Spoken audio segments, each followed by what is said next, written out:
Добре дојдовте во Здравје во 10 минути. И денеска со нас е Сања. Добре дојде Сања. Ќе се потсетиме уште еднаш дека Сања е медицинска сестра и дека моментално е студент на медицинскиот факултет во Скопје. Во минатите емисии зборувавме за имун систем, разговаравме за првата и за втората линија на одбрана и денеска треба да продолжиме со третата линија на одбрана, па може да започнеме со ова прашање. Може, не е проблем. Значи, третата линија на одбрана на човечкиот организам е позната како стекнат имун систем. Претходно зборувавме за неспецифичниот или вроден, а денеска ќе зборуваме за стекнатиот имун систем. Она што е најважно за него е дека не може директно да се активира, например како клетките природни убици или фагоцитите кои што ги спомнав претходно. За активација на овој систем или на стекнатиот имун систем потребно е да имаме антиген презентирачки клетки, ова е малку можеби покомплицирано. Добро. Значи овој вид на одбрана го има само кај работниците. И индивидуата е способна да развие еден имун одговор кон антигени или штетни материи, патогени, микроорганизми. Бактерии, вируси, во нашиот случај најпознатите нешта, така? Да, кои што дотогаш не ги сретнала, но мора претходно да ги препознае и да се активира. Оно што го зборевме во првото предавање, во првата емисија, каде што имунитетот функционира така што препознава, дава одговор и можеби третата точка е помнење. Имаме два вида на одговор во овој стекнат имун систем. Тоа се хуморален и клеточен. Хуморалниот е познат како б-клеточно медиран имун одговор, значи користи Б лимфоцити, лимфоцитите не се познати како клетки во крвта, и клеточниот или Т-клеточно медиран клеточен имун одговор користи Т лимфоцити. Па, за да препознае некој антиген, значи некоја штетна материја, некој микроорганизам, потребни се специфични рецептори на овие лимфоцити. Па така за Б лимфоцитите имаме Б-клеточен рецептор, а за Т лимфоцитите имаме Т-клеточен рецептор. Па така секој лимфоцит, иако ги имаме многу во нашето тело, значи секој посебен има преку 100.000 рецептори на својата површина и сите се со иста специфичност. Значи еден лимфоцит е специфичен само за една намена. Затоа го викаме и специфичен имун одговор. Значи од каде и да му приде некој микроорганизам на тој лимфоцит, тој ќе може да го прифати и да се активира, затоа што на целата површина има рецептори за кои што тој микроорганизам може да се поврзе. Значи, за да почне да функционира овој процес и активно и успешно да се бори против микроорганизмите со кои што дошол во контакт, потребни се денови за активација и за експанзија на бројот на клетки кои што ќе можат да делуваат. Значи не оди се тоа толку брзо. Треба малку време да помине. Да, секако. Значи, еве еден најобичен пример. Кога сме болни? Дали оздравуваме за еден ден? Тоа ли е тоа, само да прашам, периодот на инкубација? Така сега ни е многу познато, нели, со пандемијата. Значи тоа е од кој ќе се Заразет дојдеме моментот, во контакт да. со вирусот додека да имаме симптоми, така? Додека да имаме симптоми и додека да почне овој специфичен имун одговор да делува. Значи, за потешки инфекции потребни се 7 до 10 дена и затоа кога сме болни не се оправуваме веднаш, така потребно е да трае неколку време. И тука би направила можеби една мала дегресија каде што би спомнала дека не е потребно веднаш да почнеме со користење на антибиотици на своја рака. Апсолутно. Често знаеме самите да си препишеме некој антибиотик. И тоа токму поради неколку причини. Прво, погрешен антибиотик. Значи, антибиотик кој што не делува на таа бактерија која што го заразила нашиот организам, можеби на таа бактерија делуваме со тој антибиотик така што го уништуваме зидот на бактеријата или создавањето на протеини, бета-лактамски прстен, пеницилините така делуваат. Исто така, можеби настанала резистенција на бактеријата кон антибиотикот, па за џабе го примаме антибиотикот, а тој нема никакво дејство. Можеби па и вирус во прашање, нели? Така. Знаеме дека за вирусите не треба да се употребуваат антибиотици. Значи, кога инфекцијата не е од бактериско потекло, Так. туку е од вирусно потекло, не можеме да користиме антибиотик, потребен е вирустатик. Исто така, потребни се неколку денови за да концентрацијата на антибиотикот достигне една одредена висина или ниво во крвта за да може да почне да делува. А како што веќе спомнав, потребни се повторно неколку денови за нашиот специфичен имун одговор да почне да делува и самиот тој да ги убива микроорганизмите. Иако претходно за тоа време делува неспецифичниот имун систем кој што повторно продолжува со уништување на овие микроорганизми.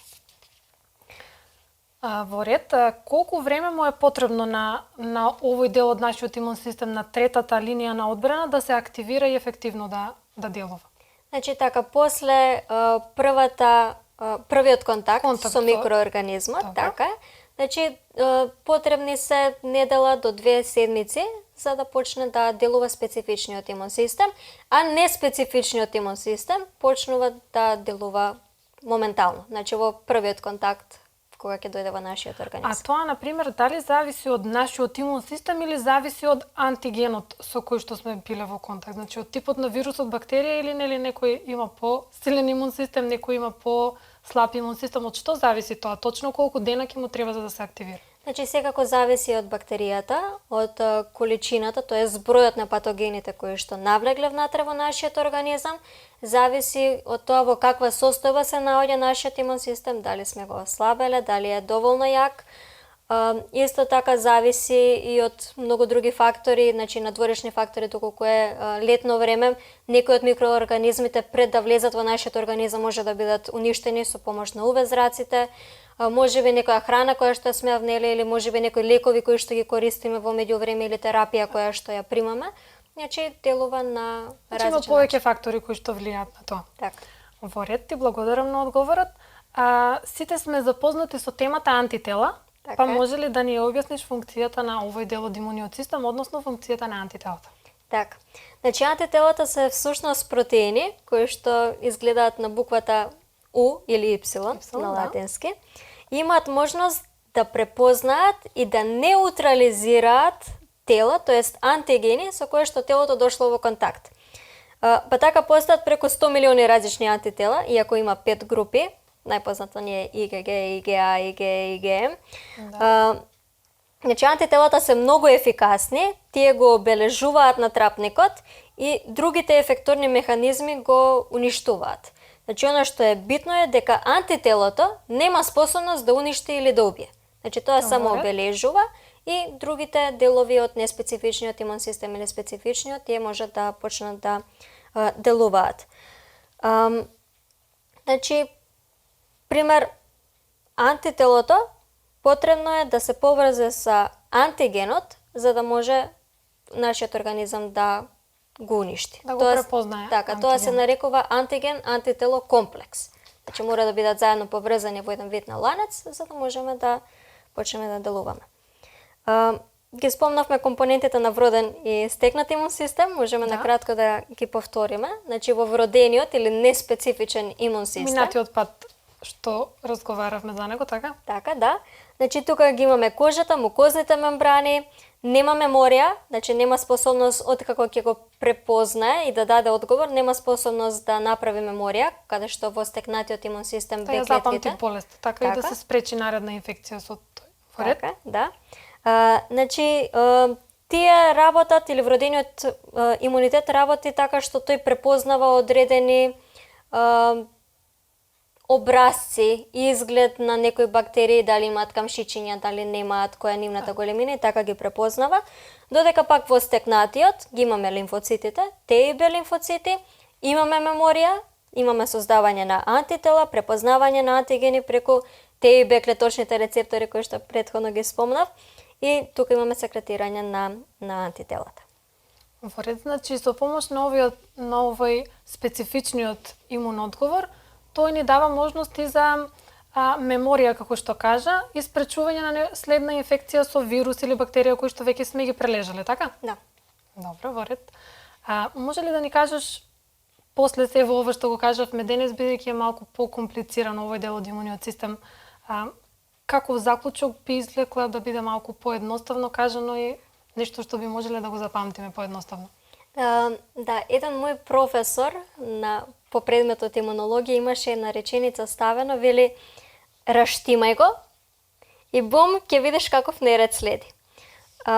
кога ќе го раштимаме нашиот имунитет кој што нормално го имаме, кога ќе го ослабнеме со смалена или воопшто непостоечка физичка активност, со лоша исхрана, со недоволен внес на макро и на микронутриенти, недоволен внес на вода, на чист воздух кој што го имаме, на витамини кои што се директно вклучени во одбраната, намален сон, намален одмор, се отвара една врата за влез на многу микроорганизми кои што во нашиот организам прават една бура и тој се обидува со сите овие горе напоменати механизми да се одбрани. И затоа е многу важно да се грижиме за нашето здравје, почнувајќи тука од првата емисија каде што зборувавме кои се сите тие детерминанти на здравјето. Значи потребно е да се грижиме за физичкото, психичкото, душевното, социјалното благосостојба или здравје, за да можеме да се чувствуваме навистина здрави и да имаме еден убав и среќен живот.